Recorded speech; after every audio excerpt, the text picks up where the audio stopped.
Mate, it doesn't get much better than the last ever Cox Plate being run at Moonee Valley as it currently stands. Yeah, cannot wait. And it's the last race of the day, which is fantastic. A true grand final. It's the Weight for Age grand final each and every year. Do you know who's had a good record in grand finals recently? Brisbane. Yeah, Queenslanders. Only time will tell. But yeah, been on this weekend, mate. Yeah. We're hosting a pot with the good people at Ned's.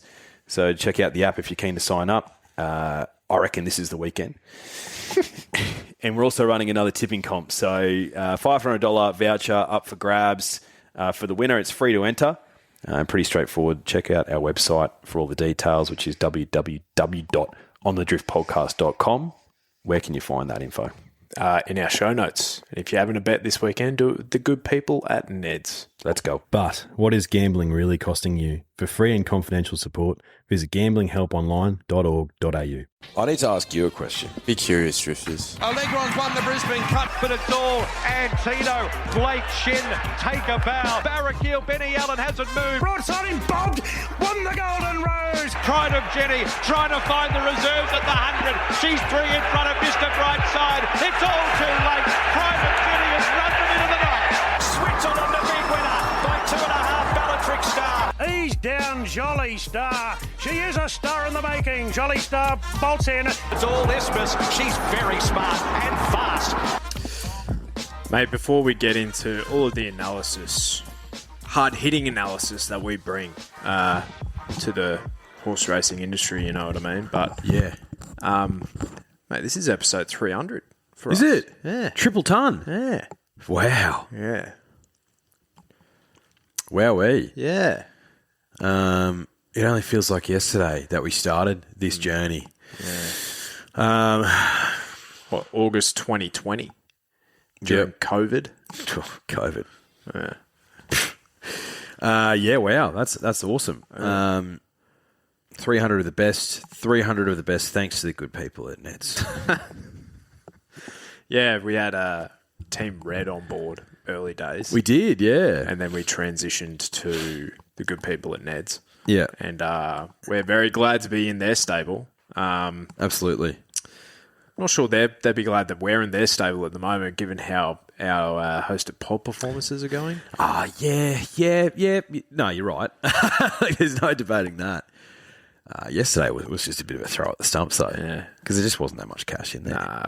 And also, I feel like all the selections were pretty justifiable. Some of them got rolled. All of them got rolled. What am I saying? But just some bizarre outcomes, and we'll unpack it all as well. But yeah, 300 episodes, mate. It's been good fun. It's been good.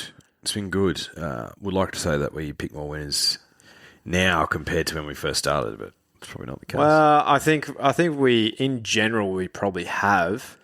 I think this spring has been difficult. I've had a few good weeks. Yeah, I haven't. I've had a few fill-ups this spring. Yeah. But it's coincided with the weeks that we're not doing a pot. Yeah, literally. Non-pots. The pots are cursed. The pots are cursed, mate. Yeah. After we could pull up a horse. After the divine pot that started it all.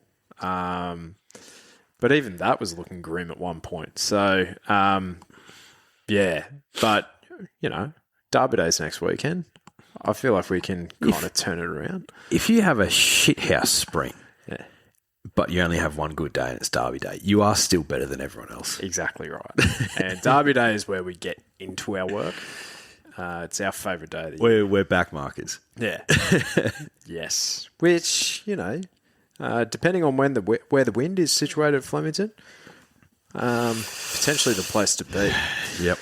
Anyway, let's get into a bit of a review of Moonee Valley. Let's just start. Let's not bury the lead here.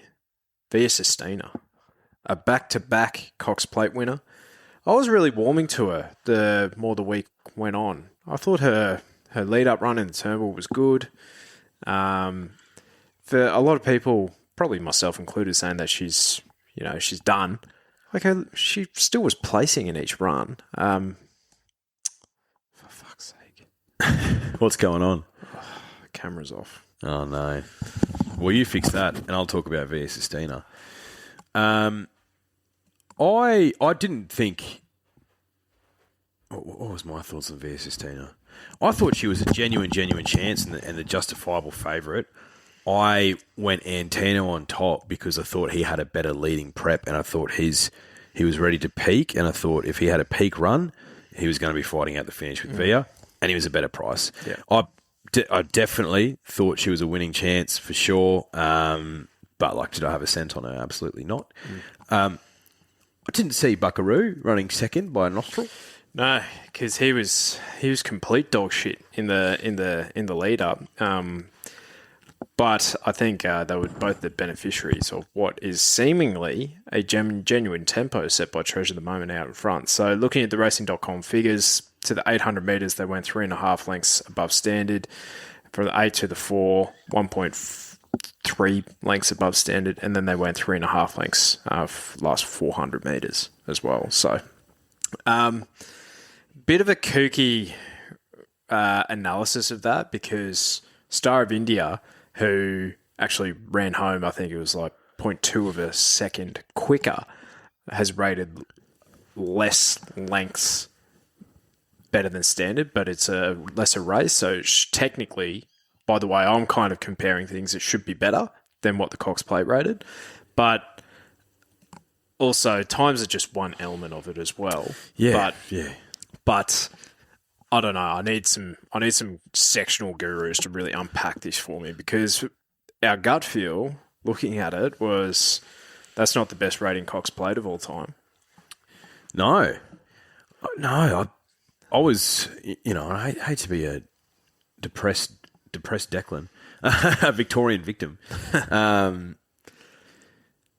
after the race, I was a bit deflated. I was like, oh, that seemed a bit dross. I think because the lead up to the Cox Plate was about Globe and whether he was going to run, and he was the obvious leader, and therefore him not running and being scratched on Thursday morning meant that there was going to be it's like, okay, well, who's going to take up the running and lead and do the donkey work, and are we going to get a truly run race, which we just had in Victoria. There's been no truly run Group 1s almost at weight for age.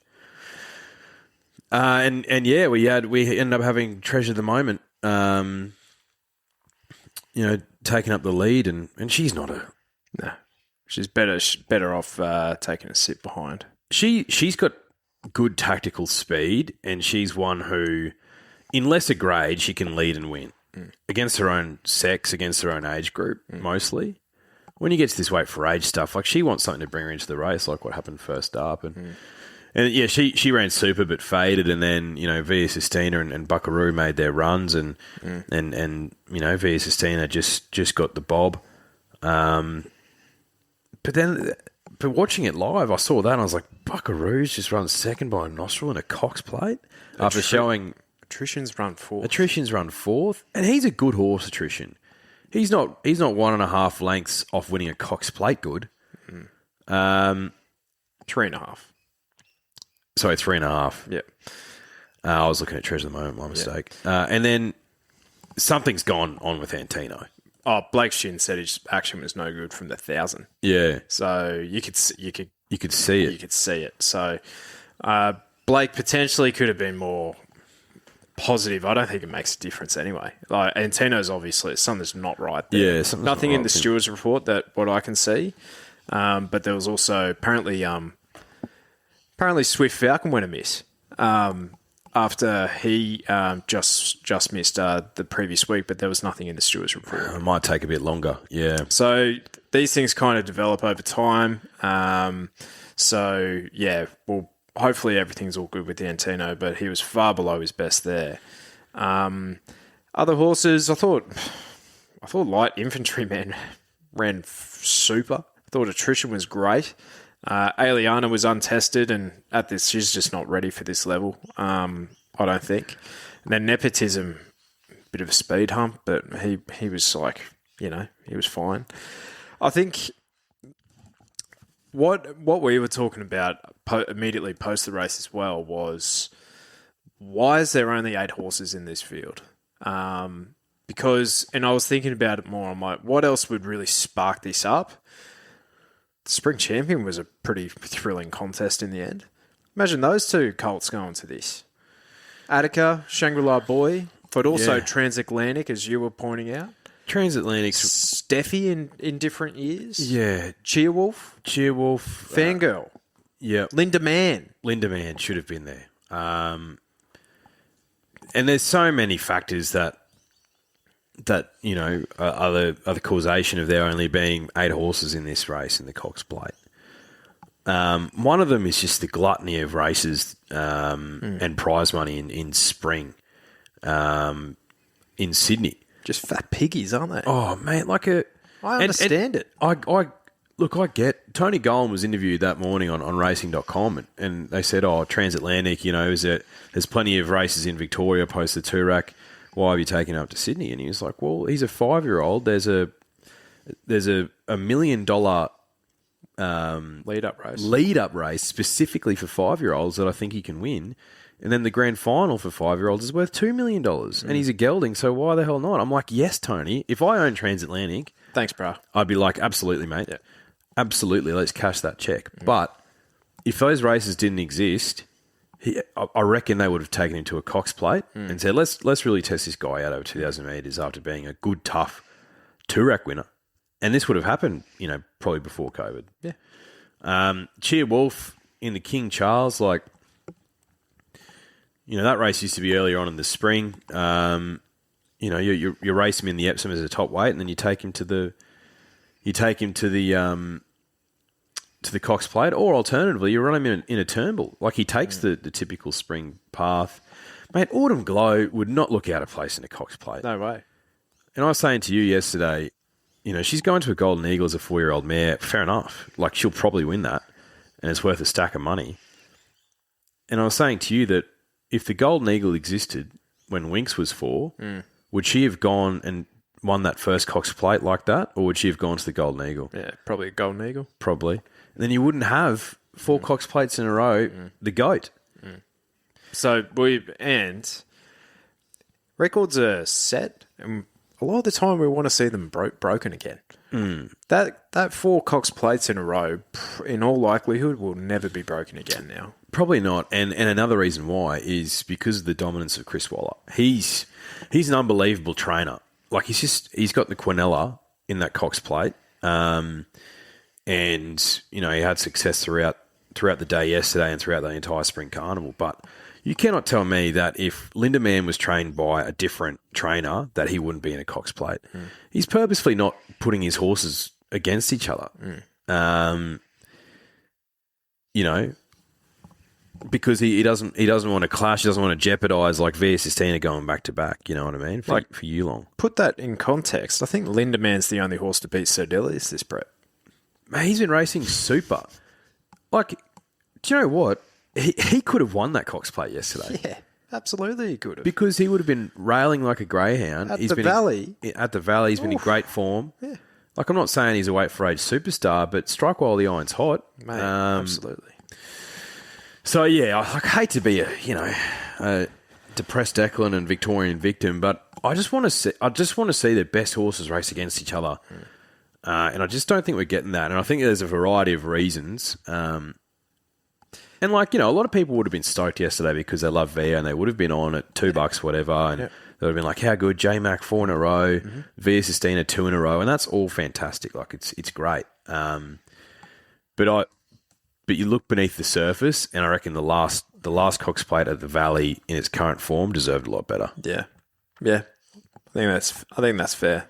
I had a early futures multi. So obviously Sir Delius in the Caulfield Cup that didn't eventuate. It could have been a lot worse, right? It could have been a lot worse. The race of the race week, and it would have been thrown out, which would have been devastating. Yeah, but I had Via to win the Cox Plate and Jimmy Starr to place in the Everest. Oh wow! So would have been very close, but anyway, So I think there's a race for attrition or light infantrymen in Perth. In Group 1's there. Looking forward to say like Champions Day, if they continue on the prep with Via, maybe they probably don't need to this year. That's my vibe. Yeah, don't know if she's bouncing around. If she's well, she'll probably go there. Why not? I don't know what they do with Antino. Like, even if there's nothing that comes out of the stewards report, I reckon you just put him away after that run. Yeah. It was really disappointing, and clearly something's amiss. Was Via popular through the tipping competition? Yeah, actually, that's a good point. Let me have a look. And I'm finding like the tipping comp is actually very reflective of the Absolutely odds it is. the odds that these horses actually start. Via Sistina was very popular. She had 38% of the vote, and then Antino had 30%, and then slightly less for Treasure at the moment, or a fair bit less, about 15%. But the Drifters only wanted to be with two horses, really. Yeah, but 38% for a $2.25 SP, like $1.90 on the tote. Like that's below market expectations. I think, and I reckon this would be fair to say, is that we probably have predominantly Queensland listeners, and they're probably backing in Antino, the Queensland horse. Yeah, okay. That's what I reckon. But she was very popular. Okay. All right, let's get to the rest of this card then. Beast Mode, well named. He was a bit of a beast. Went 10 lengths above standard here. So I think Tonkin's run well. Don't Hope Do. The first three across the line went super, but Beast Mode's just absolute superstar around the valley. But sorry, brah. Yeah. You don't have that up your sleeve anymore. Yeah, exactly. He was dominant. Tonkin had 50% of the hold for the Drifters, and Beast Mode was about 23%. So, it was a good win, well ridden by Craig. And look, the money he opened like at nearly $5 and jumped at about threes, maybe sub 3. So the writing was on the wall. Yeah. Napoleonic was outstanding. Yeah. Won by basically 4.5 lengths, just running away from him. Snow Mercy, first leg of the ill-fated system bet through the Ned's pot. This is what it says in the stewards report. So, began awkwardly, raced keenly after being crossed by St. Edward near the 1,000, then became awkward on that filly's heels, shifted out near the 900 metres, made contact with Napoleonic on several occasions, then raced wide without cover thereafter. Rider Lachlan Neindorf reported the filly had not raced for 4 weeks, raced fresh and over-raced throughout, which was detrimental to his performance. A post-race examination did not reveal anything. So it's just a horror watch. Yeah, it was not good, was it? It was a horror watch. She had 20% of the hold, and Napoleonic had about 45%. So people were keen on her. Yeah, and I think sometimes I see gaps between runs for some horses, and I love it. Yeah. Charmstone being one. I think I actually loved the setup for her, right? Yeah. And we will get to that. But for a horse like Snow Mercy, where she's probably a bit earlier in her career, maybe it's you're going to have things like this pop up where 4 weeks between runs might not be the recipe. Yeah, and I think she just looked a bit uncomfy in the run. Maybe being inside horses initially didn't suit her, but yeah. Yep. The Crockett, J-Mac goes back-to-back here on Stardom. He's riding a few more for Waterhouse Bot these days. Beating Rohisha and Kujenga, who Kujenga brought that apocalyptic form from Sydney. Rohisha, Lindsay Park, well-trained. You were keen on Proficient?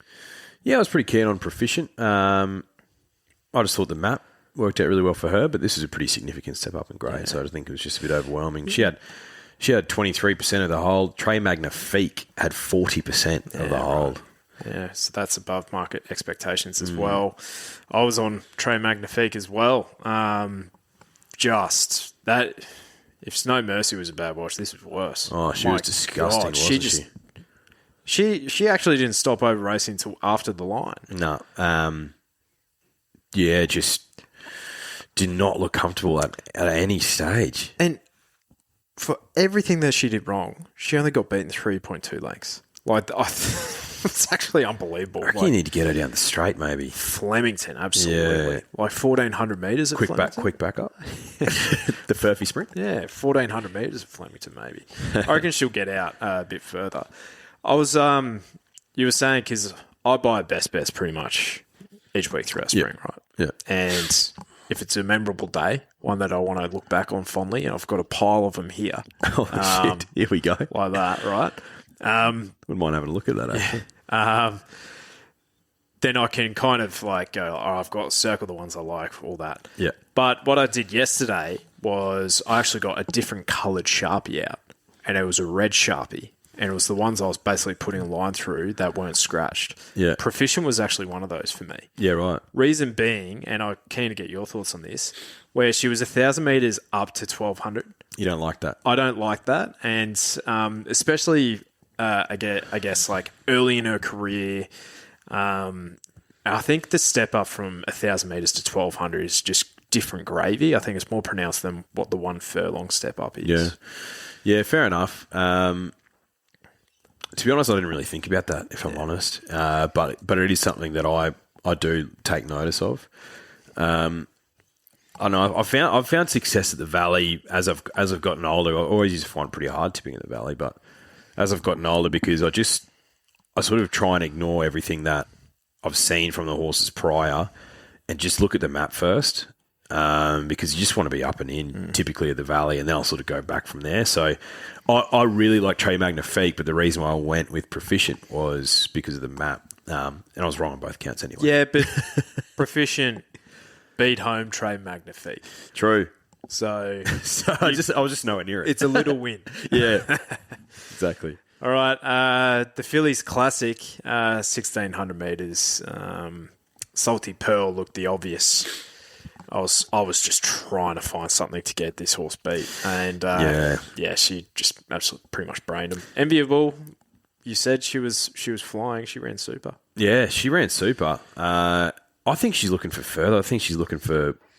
I think they should have saved her for the Wakeful, and then backed her up in an Oaks. She's a Frankel filly, and she was sort of laying out a little bit too. But I thought she ran great. I think just Salty Pearl was just a better ride and a better horse on the day for sure. Benny Allen's in good form, and he goes well at the Valley. Benny Allen. Yeah. I'd like to see his strike rate there.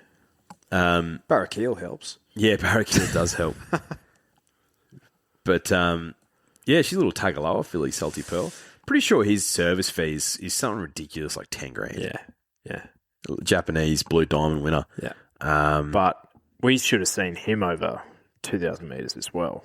He just, because I think we only saw him as a 3-year-old, late season 3-year-old. Did he start favourite for Guineas? Yeah, Australian Guineas, Australian Guineas, and I reckon he ran down the track. Because he won a CS Hayes, he won a Blue Diamond, and he won that Blue Diamond impressively, 3 wide no cover the entire trip. Yeah, with me on. He was one of that was one of my first good wins on Tagaloa. God bless him. I jumped on Sunlit Serenade.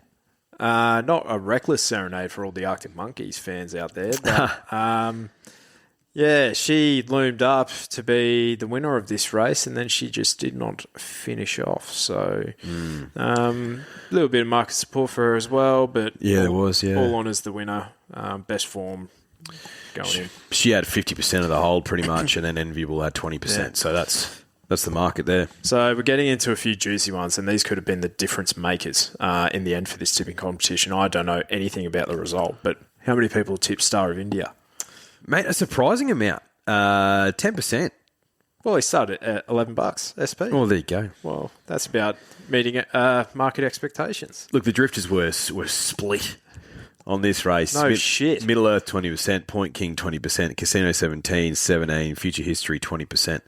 And then Star of India, 10%. So, they were split. And look, did Star of India ultimately, was it a difference maker in the tipping comp winning? We'll have to wait until the end and find out. Okay, all right. Well, he recorded his first win in what was it, 3 years? I think Alan Kerr was the same, the runner-up. Oh, really? So he was a drought breaker of sorts. This was a Betfair race, though. This was was a lay Middle Earth. Well, fucking hell, mate. He was $3 on Wednesday. He started $7. Yeah.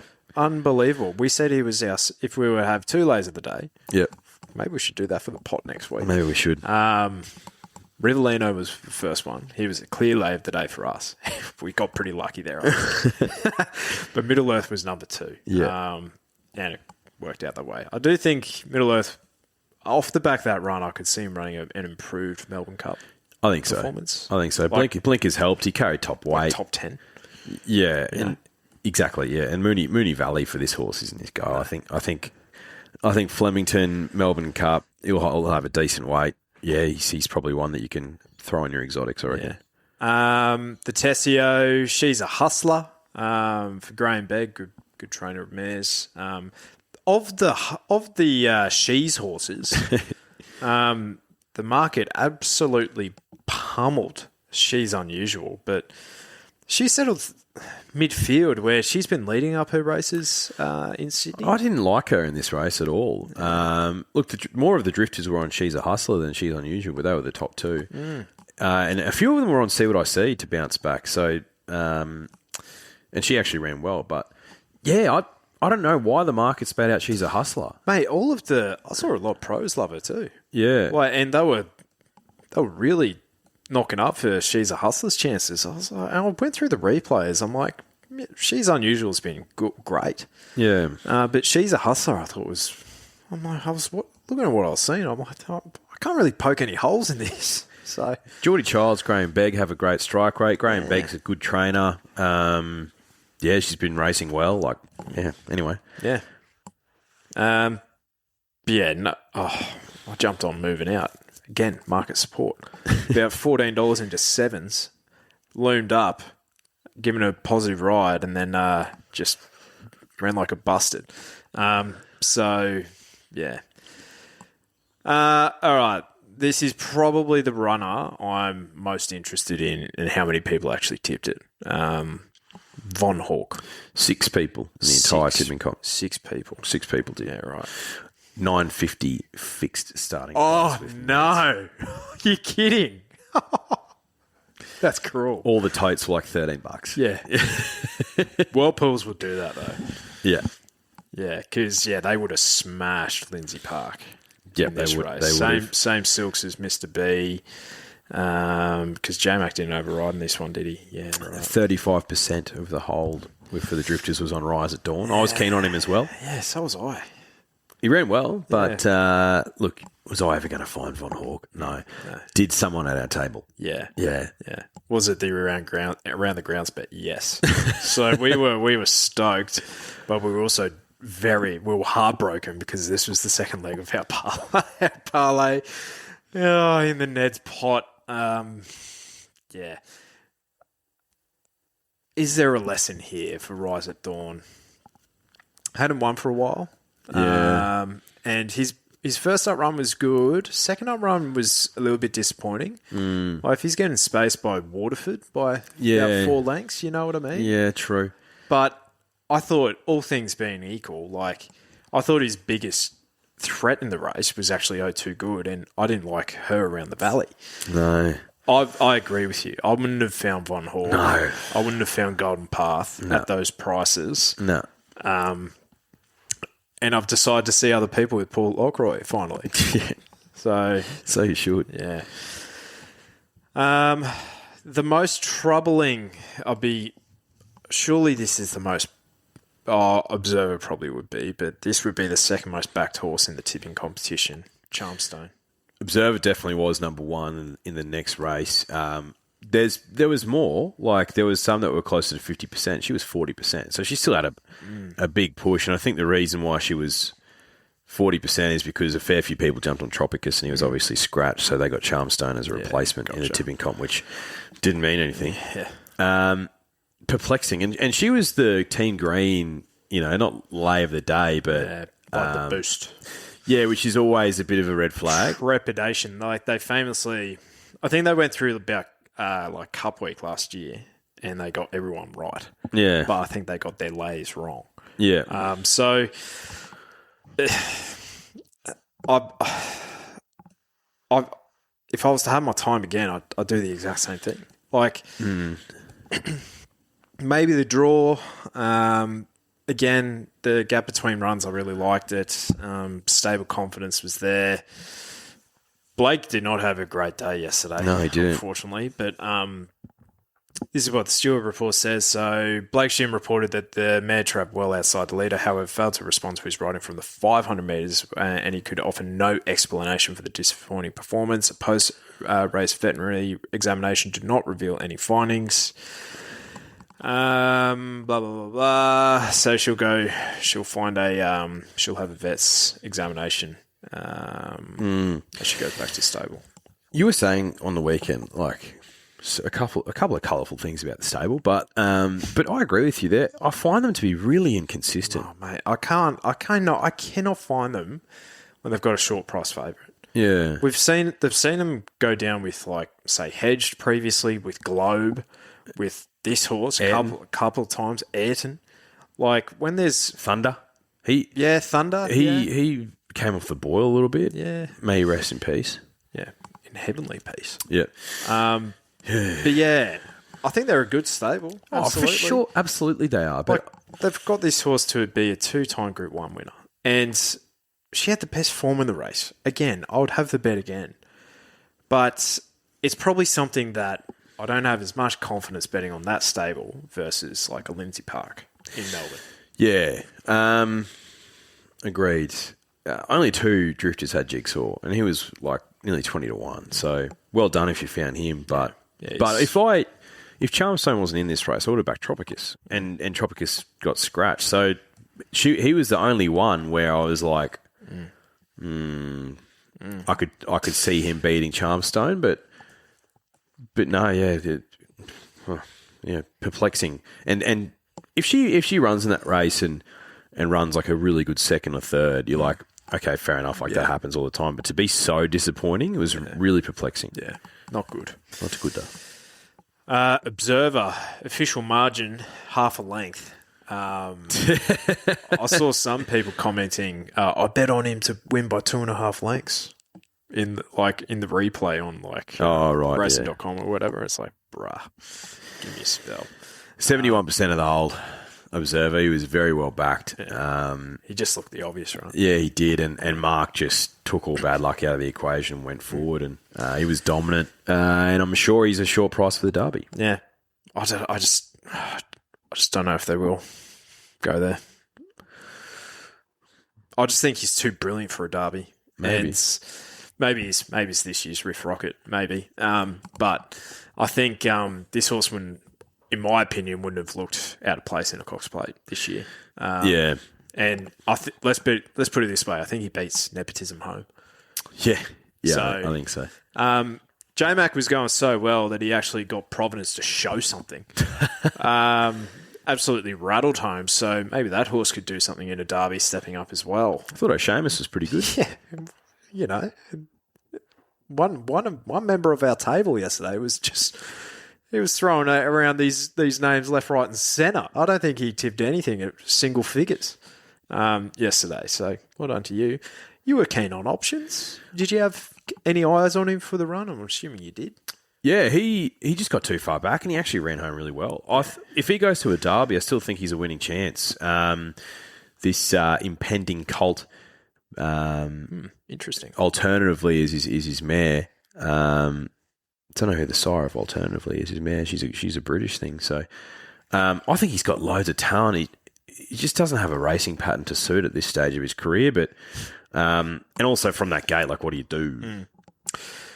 The rider Mark Zara was fined $1,500 under the provisions of AR 131B for failing to ride his mount out until the end of the race. Do you reckon Mark really gives a shit? Mark doesn't give a flying fuck.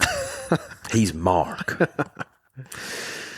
He's just a naughty boy. He is a naughty boy. That was the Valley for the last time in its current configuration.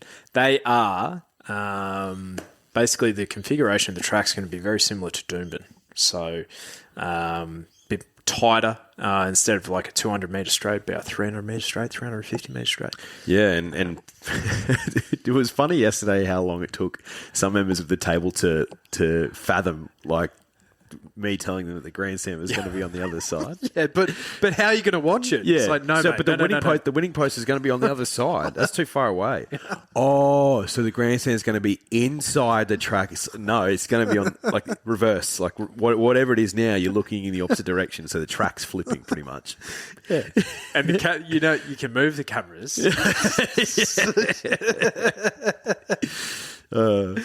Very funny. It was funny. Oh God! But we should have said this on the preview as well. But Moonee Valley, I've been to Doomben, I've been to Eagle Farm, I've been to Flemington, I've been to Royal Ascot, and I've been to Moonee Valley. So only 5. I think you've been to a few more than me. Yeah, but Moonee Valley was my favourite of all of them. Same here. Yeah, so what made it so good was just feeling like you were on. Like I could feel like I could touch the grass, and you could hear the thunder of the horses going by, and the sound of the crowd. Like when Pride of Jenny won. It's incredible. That mile race. Yeah, the fan last year was incredible. I would have loved to have been there for Anamo's Cox Plate win because apparently the crowd was even more hectic. Yeah, because Team Blue 2.0, who had, they had to merge, they hemorrhaged that much money. They put up 20-1 for him. That's right. Yeah. Stupid. It was my favourite. I think just because you could literally just walk in a triangle the entire day. Yeah. And the triangle was track watch the race, bar, mounting yard. Track watch the race, bar, mounting yard. And you do that 10 times. That was a phenomenal day. Yeah. That was so good. Yeah. And the bar there's a bar right next to the mounting yard there as well. So if you need to have a little speck in Sydney, you can do that as well. Good members. Yeah. Great really good members. Yeah. It was fantastic. So hopefully, we shouldn't be so reluctant to change, but hopefully they recapture the magic of the Valley. And did you see after the last? Yeah. Everyone taking like winning posts and stuff? Pandemonium. Yeah. Running rails, not winning posts, but so funny. Just lads, just like, what am I going to do with this? I don't know, but I'm going to take it. But it was like 10 metres of running rail. Yeah. Like, what are you doing? What are you going to do with that? It's just like, I don't know, but I want it. How are you getting that in the Uber? So, it's free. Yeah. I saw someone because I think near one of the members bar there was like a Winx made out of Furphy cans. Oh, really? I saw someone like rip that out and was taking that out with them. Very funny. All right, let's get to Sydney. I think Pearl of Dubai is a smart filly in the first. 3 wide with 0 cover the entire time. And she just kept grinding to the line. I'm finding Coolmore are having massive market support for their 2-year-olds and 3-year-olds, and I don't know if they're much chop. Maybe it's first career start. Yeah, but I just think they're always going to debut like that because they're always a high price, and they carry those silks, and they're usually trained by Chris Wall, and they usually have J-Mac. But yeah, you're right. Like in a race like this, if you're taking, $3 or whatever he started, defenseman, for a debut 2-year-old runner, it's like, well, that's pretty irresponsible. Yeah. Especially because, like, I think the reason why he was a better price as well is his trials would run at a far better time. But Pearl of Dubai has a lovely action, like really, really efficient. And you don't know how good she is until she goes up to these sort of class, right? And she has good breeding as well. She is a daughter of Wooton Bassett as well. She is. And Peter Snowden is phenomenal with 2-year-olds. Now, Thrill Hunter, the winner at 60-1. Congratulations.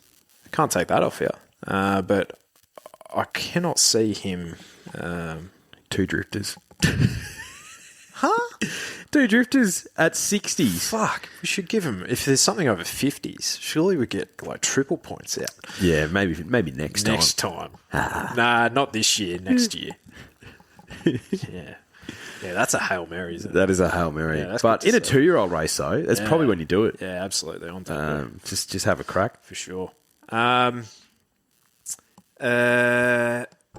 Yeah, the highway was awfully difficult yesterday. Southern Dancer at $12. So you have a $60 winner into a $12 winner, which makes it difficult. Poison Point with the favourite ran second. Christia had a good run as well. Yep. Imagine that's where the bulk of the tips would have gone. Yep. Pretty evenly spread, but Poison Point and Krista. Yeah. The midway, Oakfield Jupiter, the Source gets his first winner in Sydney for about, 4 weeks. In a midway. Yeah. But yeah, Pretty popular, 20%. $5. Yeah. Exact expectations. So she's good. Barry was dog shit, but I think she's better than midway grade, this horse. So expecting bigger and better things from her. I'm fascinated to see how many people tipped Point and Shoot. 50%. Bang on market expectations. Yep.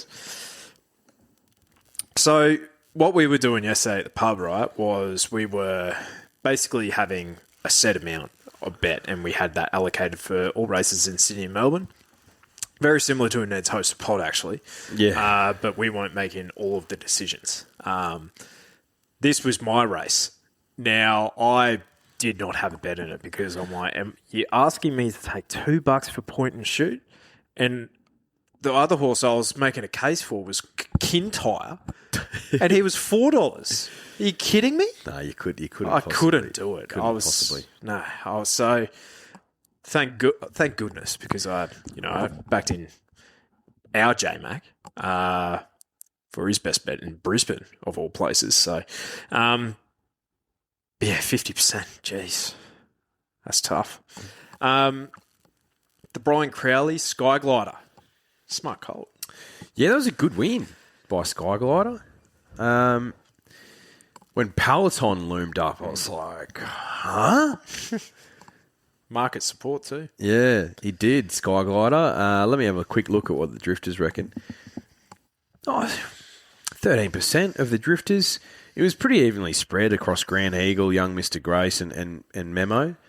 But Skyglider had a bit of support, and it was a good win. Really good win.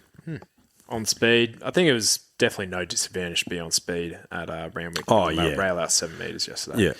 I was really warming to Memo, just that Point Barrow form, but her winning strike rate suggests that she's just too inconsistent. Nonnies are non-winners. Yeah, so that's lesson learnt there. And she's got some sort of talent, but horses with some sort of talent can run on a bit and not win. So don't get lured in to the the seductive replays. You know what I mean? Linda Mann, is this the best backed horse all day? 80%. Fuck.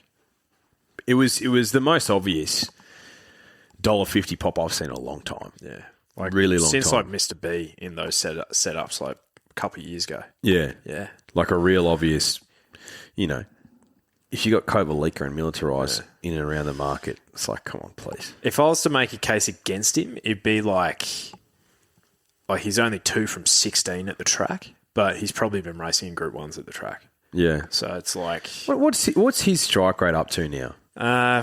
Linda Mann. 7 from 34, if that's up to date? Maybe 8 from 35. 6-year-old gelding. So it'd be over 20% now.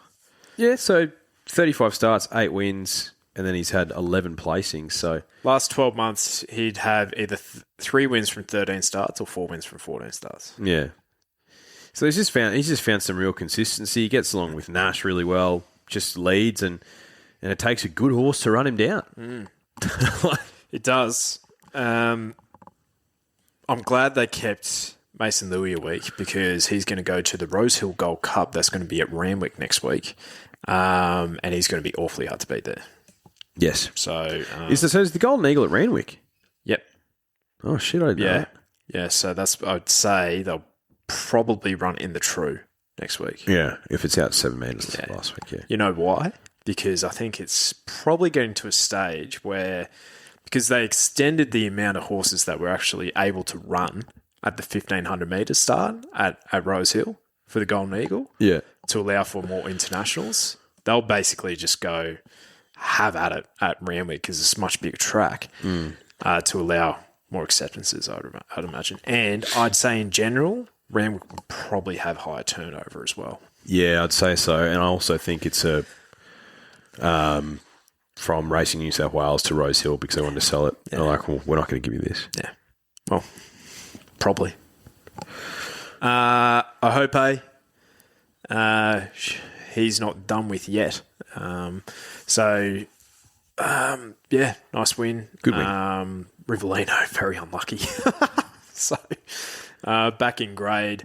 But I've got a thought that if Rivellino's like making a case, I really just don't have I have a really stinky opinion of that horse. So I don't think there's any superstars. Do you know what? The thing with this horse, and you pointed it out, his first mounting yard for the prep, they were talking about, and they asked Chris Lee's the trainer, how's he developed in the off-season? Oh, he's put on a bit of weight, but he hasn't really gotten that much bigger. He's put on like 10 kilos or something like that. Mm. And you raised it. It's like, okay, this guy's just not taking that next step. No. And he's clearly a talented horse, but I don't think he's talented. He's not going to be winning group races, I don't think, Rivellino. Well, maybe, that was his fourth run of the prep as well, so maybe he has, kind of taken that development within the preparation as well. You can see the rapid rise that some of these horses can take, from one run. So 4 runs for him, he probably needs it. But at this sort of level, when he's against open company, he's not going to be doing jack shit. No, he's not. So it's an interesting one because he was a good 2-year-old and he still got his nuts. So it's an interesting one to see what they do with him. But he was popular yesterday. He had 40%. Ruination was the next popular, and then No Hope. So we weren't keen on him, but a lot of other people were. Yeah. And to be fair, he nearly won. Yeah, he did. He was held up at a crucial time. Should have won. Attica. So I think the sources actually landed up having 4 winners for the day. Yeah. No spoils at the price, but you had a midway winner at $5, Attica at $4, Linda Mann at $1.40, and we'll get to Steffi. But Attica, mate, this is a smart colt. He is enormous. I was on Shangri-La Boy. I thought it was a really good bet yesterday, and 40% of drifters agree with me. And I just think he's a good colt. Yeah. I think he's just run down by one who's probably better. Yeah. And when he loomed up at the 200 or something like that from the pack, I was like, holy fuck! Yeah. Look at the size of this horse. I was scared. Yeah. I was scared for Shangri-La Boy when Big Attica came at him, the son of Lonhro. Yeah. And Savatiano. I think she was a bit of a leggy filly. She was. Mate, she was good. Yeah. I thought he might have been the son of Elise, because she was a massive girl. She was a big girl. And that's who, in the Godolphin Blue, that's who this horse reminds me of a little bit. Yeah, Savatiano's a street cry mare. So Lonhro cross street cry. That's a load of talent, and no wonder that he ran a strong 2,000 metres because, No wonder he still has his testicles under Joe Pride. Joe Pride doesn't... Mate, he said it himself. Yeah. There's a reason why he's still got his nuts, basically. Yeah. Colt with a lot of talent. Yeah. So where do they take him now? Do they take him to a derby? Oh, again, I think he's too talented. I think with Joe, though, I don't know with Joe. Honestly, I wouldn't be surprised if this horse goes to a Champion Stakes or something. Yeah, Joe has a crack. Yeah. I just couldn't believe how fucking enormous he was yesterday. He loomed up. He looked scary. Yeah. Yeah. And scary. Mate, he came from 8th at the 400 on a day where it was a bit difficult to actually make ground. So I think that's going to add merit to the win. And How much does this horse win by if he draws a gate? Yeah. So sensational ride by Hippo. He's in sensational form as well. is. Nash, he's rediscovered some good form as well. Nash. They're the only two. Yes, mate. I think Shangri-La Boy's a good horse, and with his racing pattern, he'll win some good races. Yeah. Is he going to be a Group 1 weight for age horse? Only time will tell. I think Attica's more talented from what we've seen. Yeah, I'd have to rewatch for Queen of Clubs or Within the Law, potentially head into a VRC Oaks. But get a good feeling. Probably going to start a short price favourite in the Wakeful on Derby Day. I think she'll probably be the hardest to beat of like the Victorians that we've seen. We'd be remiss not to talk about Federalist. Some well-bred horses in this race. 9th. I mentioned this yesterday, and I'm a bit of a fucking breeding nut, but Arcadia Queen was a 2,000 metre horse if I've ever seen one who was just good enough to be a good sprinter. And we've had a few of them, along the journey doing this podcast. But the pairing with I'm Invincible, you're thinking, okay, she's a superstar and he's a superstar stallion. That makes sense. And I'm like, well, I'm Invincible until yesterday didn't have a single stakes winner over 1,600 metres or further. I hope is I'm Invincible. So the pairing of I'm Invincible and Arcadia Queen, I personally wouldn't have taken that route. She's by Piero, who's the son of Lonhro.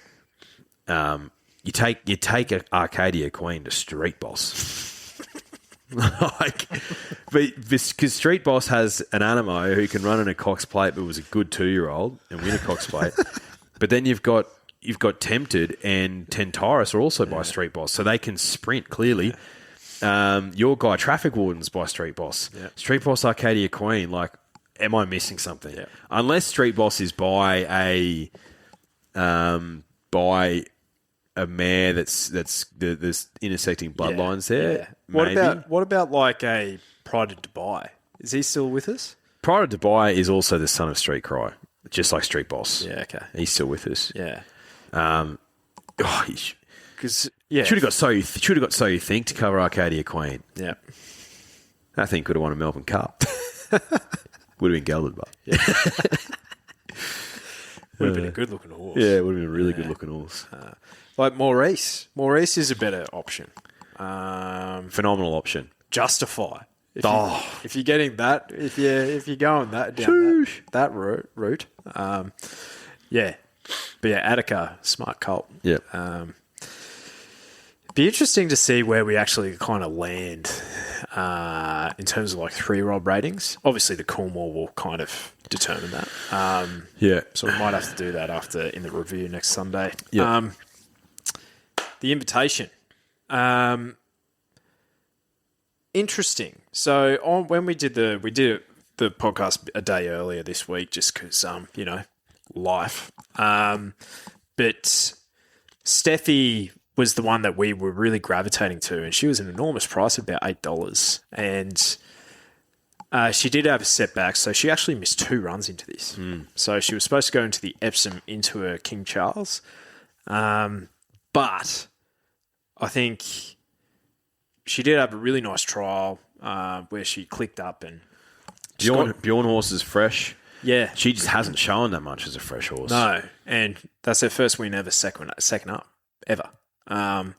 But not a typical preparation as well. $2 million on the line. She's going to be prepped up, ready to go. But she had a setback, came out and won. Mate, Miss Rombini had a setback, and she's run 8th. So that's the fine line, and both of those horses starting around the similar price. Miss Rombini actually started sub $3. But the market support for Steffi, that's the biggest go of the day. $8 into $3.90. Yeah. Had to do it tough as well. Yeah, she was super. Miss Rombini, that price and Kent Jr. stable. Steffi, you had 36%, and Mr. Mbini had 26%. So, they were the only two really, with some for kicking up for Manal. Yeah, disappointed in myself going around the grounds with Manal, just because I just thought Steffi was just getting to a toxic price. But easily the best mare in the race. And a couple of my favourites, like Gerringong, nearly knocking her off at a huge price, where she's shown something, but not to that extent. And then the way that Bohemia ran, she ran last as a pop bet to a few weeks ago. Like she clearly is going better than that. You know what I mean? So, So we identified it, but I didn't know. I wasn't richer for it, which was a bit annoying. Steffi, nice winner. And then Transatlantic. I was asking you the question. So yeah, you're right. $1 million prize, $580K going to the winner. I was like, this race was 10 minutes after the Cox Plate or so. I was like, hey, mate, how do you reckon Tony Gollan's feeling right now? Wouldn't give a shit. He wouldn't have, just because Antino was so disappointing. If Antino ran gallantly into second or third, Tony's like, done everything I can, beaten by a better horse on the day, but there was clearly something amiss, and the entire prep was, he was saying that morning, he's like, I couldn't have this horse any better. Yeah. So when something like that happens as a trainer, you just must be super disappointed. Mate, Kieran Maher was saying that, and he had a runner in the Cox. Yeah. He didn't talk about light infantry, man. He was talking about Antino. Yeah. So I think he couldn't have got the horse going any better. Yeah. So it's just a what if. Like, he's a 7-year-old gelding. Will he get the chance again? Really disappointing. But anyway, Transatlantic was great. And this horse is clearly a weight for age horse for mine. Like, the track setup was right for him, 7 metres out, and drew well, and he's got the right pattern. But he put this field away really comfortably, over 1,800 metres. So, 50% of the drifters were on him, so they were keen. And then there was a little bit of specking for General Salute, but that's about it. Yeah. NCAP had a few. Cafe Millennium had a few. We were keen on him. Just wrong rail for him. Yeah, and wrong rail. Honestly, probably just better on his Melbourne leg. Probably. And just get him to Flemington or Sandown. Yeah, but this race was worth $1 million, though. Yeah, true. Shidizzy there might be a race for him there. Yeah.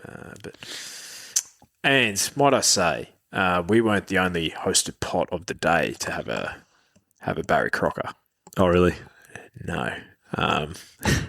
The main one for Team Red might have been a debacle as well, but we're not one to. Oh, it's definitely not one to judge. No. Tough day. It was, but tough day with the caveat that we did find some as well. I think a bit frustrating. I think tough day for me. I think I just wasn't confident and went left when I should have gone right on a few, which can happen. It's just frustrating. Welcome to the club, mate. I've been doing it all sorts. But look, there's a few drifters who must have had a fill up yesterday. So well done, the tipping comp winner, Kurt Raymond. Well done, mate. You've taken the win by a point over Paul Campbell. Paul went well last week as well, so you're on fire, mate. Just haven't won yet.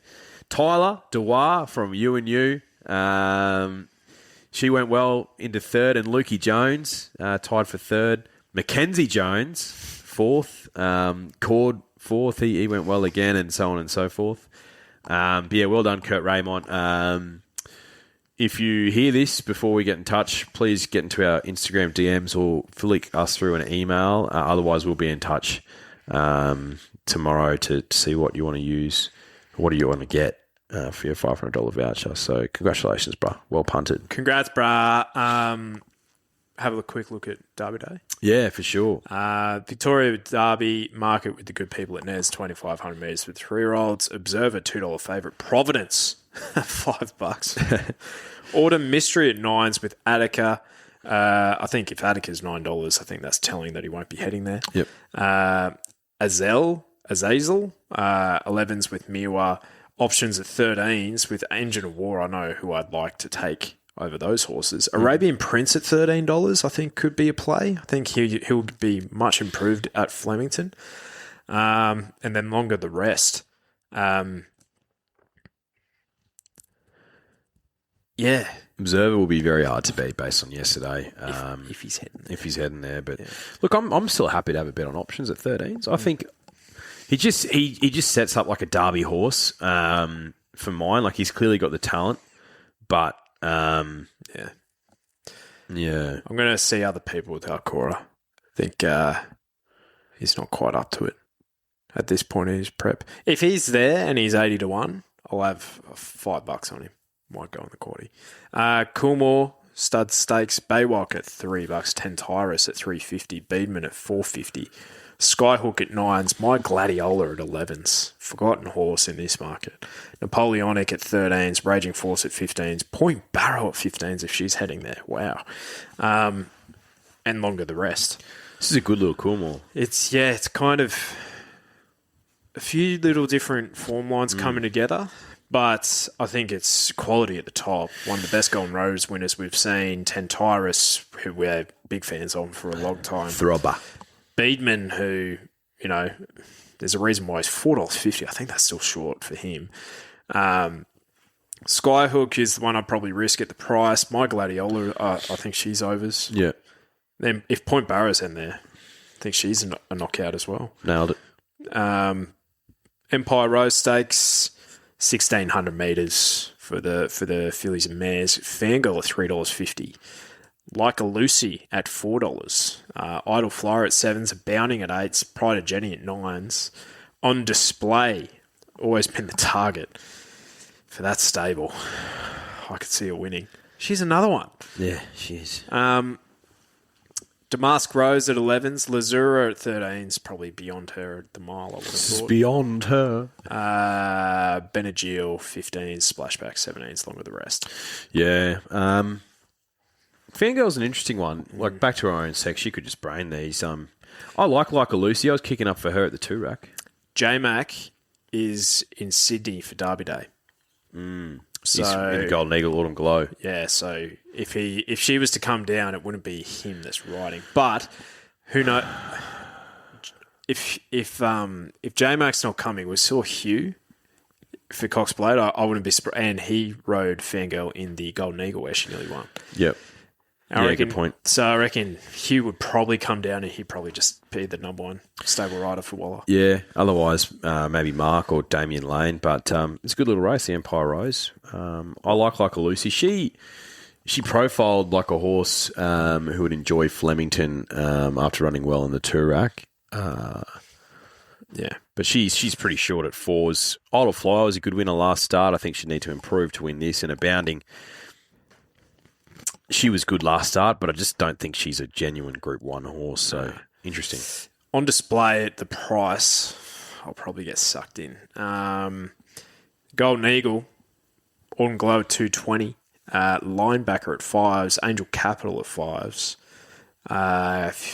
Panja Tower needs to do more form on that horse. $6.50. Lady Shenandoah at 11s. Big price. Evaporated 13s. Will he do it at 15s? Seeples at 17s. Manal 19s. Idle Flyer 21s. Longer the rest. Seeples is a big price. He is. Really big price. You have to... Got galloped on, lacerations. Yeah. That's why you're getting 17s, but... That's still overs for me. Yeah. You're taking 17s thinking, if he runs up to his Rupert Clark, then he's a top 3 chance. And he's in an each-way price. $4.20 to place at the moment. Autumn Glow is going to be incredibly hard to beat. Yeah. Yeah, she's pretty good. And that's pretty much all she wrote. No Furphy Sprint in this, which is a real shame. Actually, they have the early markets out on racing.com or the likely fields. Yes. Breaking news, Deakin out of the Melbourne Cup. So that's... Wow, it sucks. That does suck. Got the Derby, Empire Rose, Damien Oliver. Oh, okay. It's not out yet. So that's good. Built it up for absolutely nothing. So But Dub Day, mate, it's our favourite day. It's still my favourite day. It's my favourite day easily. Yeah, you're going down. I am going down to Melbourne for Derby Day. Can't wait. It's been a while. And I figured I needed to get it done this year because, the water's looking murkier in the future. So just strike while the iron's hot, so to speak. Yeah, it's a fair point. It happens quickly. Yeah. Yeah. But no, 300 of the best or 300 mediocre episodes. You be the judge. But thanks for tuning in. Thanks for the support. And if you're having a bet, do it with Neds. If you want to give us a subscribe on YouTube, give us a follow on the Instagram, maybe even add a little comment or a review on Apple Podcasts or wherever you listen. That'd be nice. Yeah, 300 of the best, like you said. There's been some elite batsmen who've never scored a 300 true. in their career. We have. Yeah. And, we're going to go past the Don by this time next year. So. Shit. Yeah, that's some serious areas. Brian Lara in our sights. All right. Hooroo. See yous.